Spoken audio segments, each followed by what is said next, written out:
All right, I want to talk some more about Iran and then what is going on in the Senate regarding legislation. Joining us now, Indiana Senator Mr. Jim Banks, Senate Armed Services Committee, among other things. Senator Banks, I don't know if you heard my interview with General Keane, but it's basically full speed ahead. It's not tit for tat. It's full speed, massive operations, military operations, economic operations, and also I'm assuming there's been a presidential finding, however classified, so that we can move towards regime change the way Ronald Reagan did it, without guns, without troops, using them, but helping out the locals who want to be dissidents, but basically full speed ahead. Diplomacy is dead in the water, Mr. Banks. That's what it looks like. That's right. It's a combination of the full force of the American military making Iran pay for their actions. Their sneak attack last night, fortunately, was unsuccessful, but they will pay the price for it. And then that combined with President Trump using the maximum pressure of going back to the blockades and preventing oil from flowing out of Iran and cutting off their supply of money, there will be hell to pay in Iran. President Trump made that very clear today.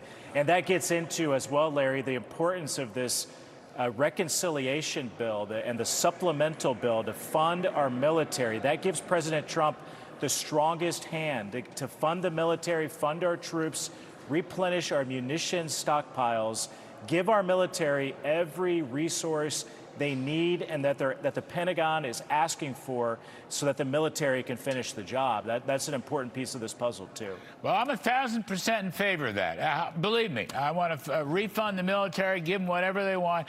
Look, I've thought the $1.5 trillion NDAA, whatever that is, all of it. But, you know, Senator, I got to tell you something. I don't think that's sufficient as a GOP message. I've been saying this. I don't want to get overheated about it, but why should people have to pay Joe Biden's inflation tax? Why shouldn't we have spending reform after all the good work's being done by Emmett Oz and J.D. Vance and many other people with Medicaid and food stamps and so forth and so on? And yes, of course, the voter ID, I'm all for that too. But I just think you need some swag for the midterm elections, sir. Last year's bill is good. It's working. People are running the lowest quartiles. They're doing the best, not the upper. But we need some for this go around. Last year's not enough.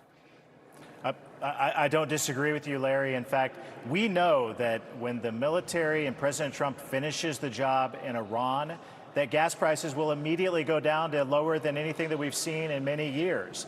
And we also know that the Democrat policies, Joe Biden's policies, permanently raised gas prices to sky high that President Trump immediately reduced when he came into office. So that's why it's important to fund the military, swiftly finish the job in Iran. Gas prices will go down, inflation will go down, and cost of living will be substantially lower for working class families. That's President Trump's mission. That's my mission.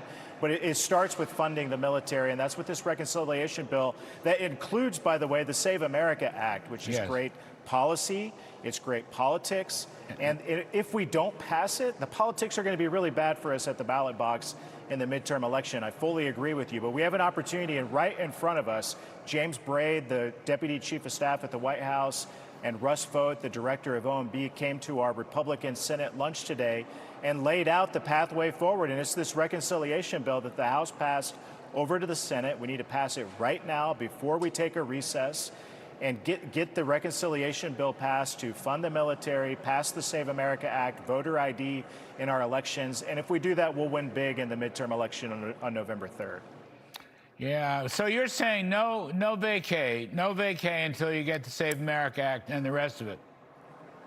I think that's a big part of our victory. I mean, on top of the big, no beautiful vacation, bill last no year. vacation, No vacation, no recess. By the way, there's a growing chorus. I think a third of the Republicans in the Senate have said this out loud. No recess, pass the Save America Act. That's what our voters expect us to do. The voter ID, the Save America Act is an 80-20 issue. This is a winning issue for Republicans, and it's the right thing to do. The biggest news in the last week was the Democrat governor in New Jersey admitting out loud that 1,500 illegals were placed on the voter rolls in New Jersey, and that hundreds of them voted in the 2023 and 2024 elections in New Jersey. If that's not the biggest reason I've heard yet to pass the Save America Act, to stop illegals from voting in our elections, our American elections should only be for Americans. I don't know that there's been a better reason I've seen yet than that to pass the Save America Act and to pass it right now. Well, okay.